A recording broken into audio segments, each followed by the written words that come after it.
Today is May 18th. My name is Daiki Tsumagari. I'm with the Humanities Truck at American University. Could you please tell me your name and where you're from?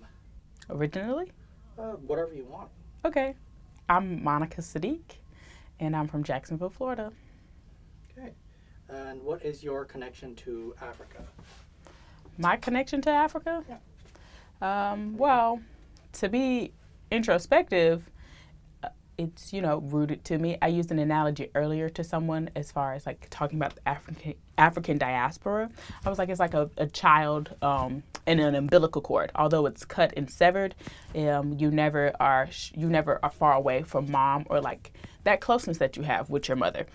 So that being said, I think like what it means to be African, or what Africa means to me, is like it's my mother that I have like severed from, but I'm always near and close by, and it's representative in my skin, in my culture, in my food, and the ways in which I authentically show up as me. And when did you choose to move to DC, the DMV? I moved to DC last year, so I'm not sure if you want me to date myself. Do I? You don't have to. Okay. Anything you're comfortable with. Okay. I moved to DC shortly after graduating with my undergrad degree from an HBCU, Clark Atlanta University. While there, I learned much about the African diaspora and experience, because it was an HBCU, which stands for Historically Black University and Colleges. And while there, I gained a sense of confidence and camaraderie that I felt I could take on the world.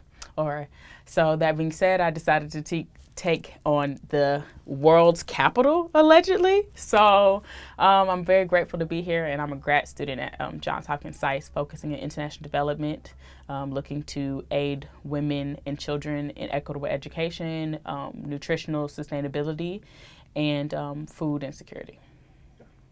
And what would you say your relationship is to the African diaspora community, either in DC or you said Johns Hopkins, so Baltimore? Oh, that's interesting. So Johns Hopkins SAIS, my institution, is in DC. And as it relates to my institution, I think that there could be more representation as far as the diaspora. We often see immigrants from the continent itself, but as I mentioned, there are other children from Mother Africa that are normally excluded and kind of severed in that way. But ironically enough, when it comes down to it, and it boils down to how do you identify, or race, ethnicity, or creed, it's African American or African of descendants. You don't get the Caribbeans. You don't get the Afro-Latinos. You don't even understand those persons that live in the Pacific Islands. So I would like to see that more often in my school, and they're making their way.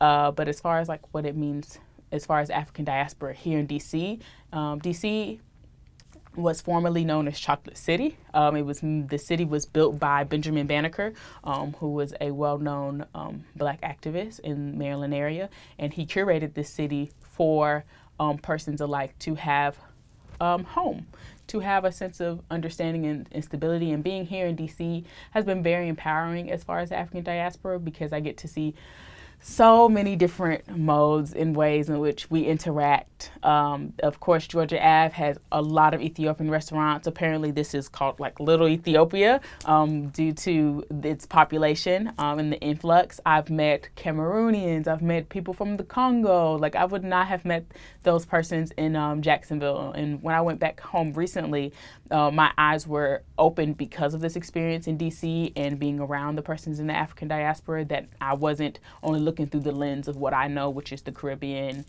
Virgin Islands, St. Thomas, and like where my grandfather's from, Ghana, and then, Nigeria. I know upwards of like 25, and soon I'll know all 56 countries that's in the continent. So yeah, I really have enjoyed immersing myself in the African diasporic experience here in DC. And in what ways do you think you connect with your heritage in DC, whether that be food, culture, whatever it is? In DC, or the DMV? The ways I interact with my culture here in the DMV would definitely be an instance like this. You all have captured me at an event called Africa on the Avenue. And it's an amazing opportunity to be amongst community development and engagement with all the persons in the diaspora. And that empowers me and it brings me closer. I definitely am able to dance and have fun. And I still want to go outside and like dance in the rain a little bit, because it just, when you're around your people, and it's a familiarity that doesn't have to be explained. Unlike being in the American society, there's a lot of things that are faux pas or uncivilized or not appreciated enough. Like they want to say that it's nice and we embrace the culture, but when it comes down to it, how are you immersing yourself in the love of it? Are you really dancing, or you're just staying with your phone? You know, so. Yeah, I've really enjoyed my time here.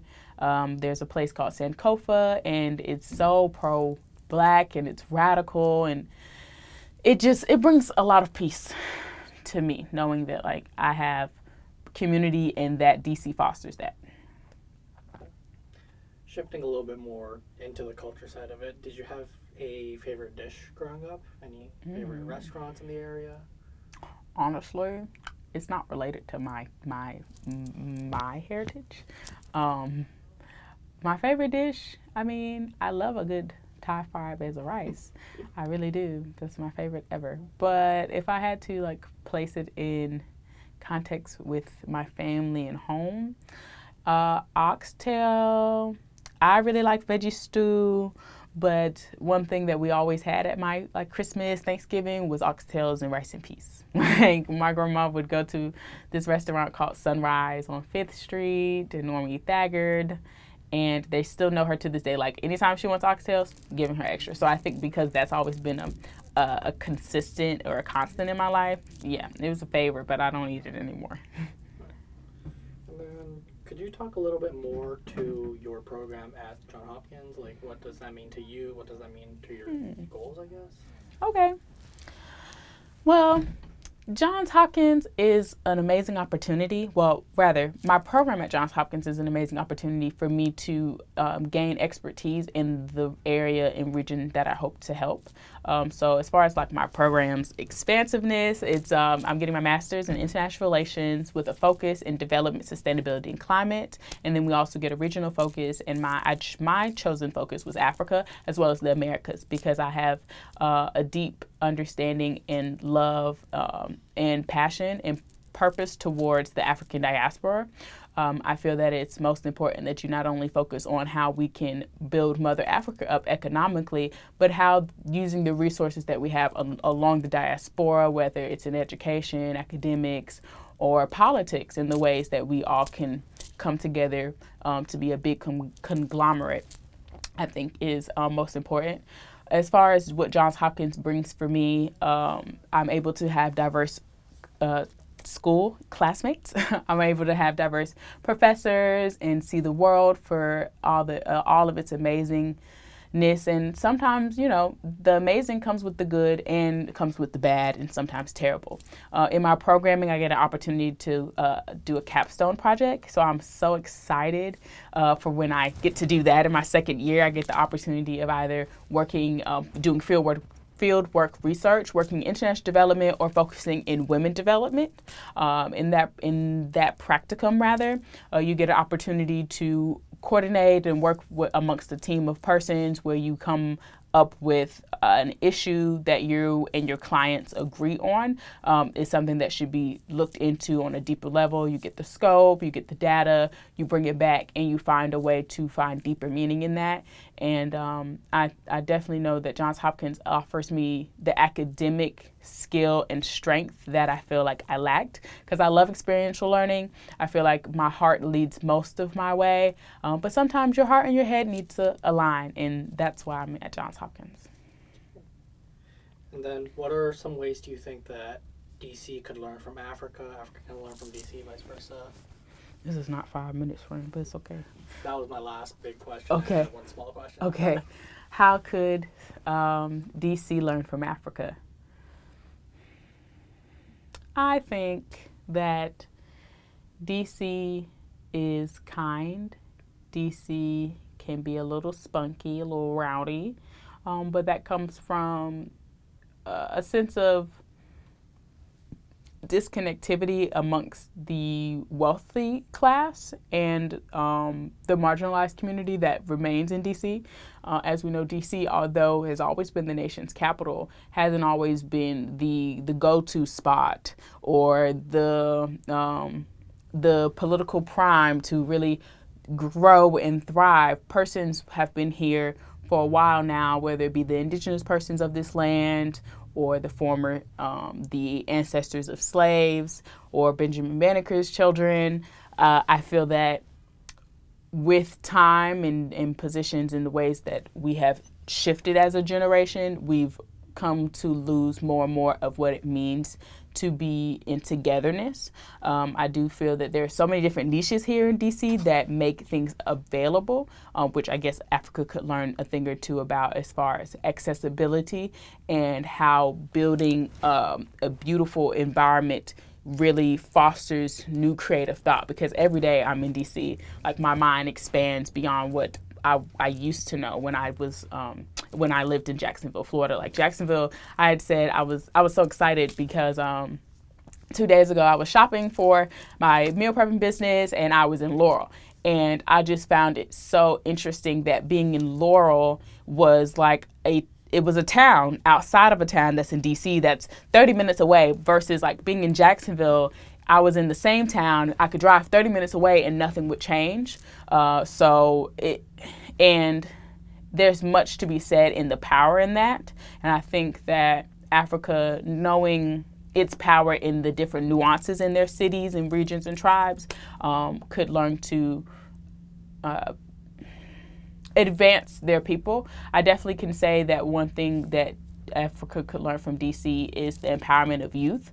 Africa has the youngest population in all of the world as it pertains to young people, I think age 15 to 26.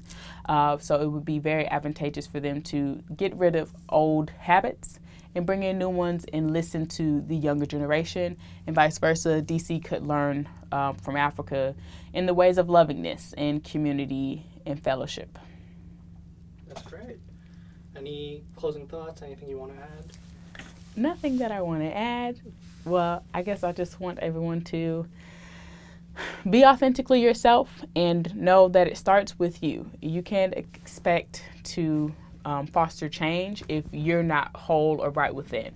And that means on the internal, not only should you heal the ways in which you view the world through your hurt, you should heal the ways you look at the world through the way you love. Because sometimes your love can be jaded. Sometimes we prohibit and stop ourselves from giving to others because of lack or fear or ego, and that's based off of our past. But we can only grow into a better future when we let go of our past and we focus on our present and being the best person we can be for the rest of the world.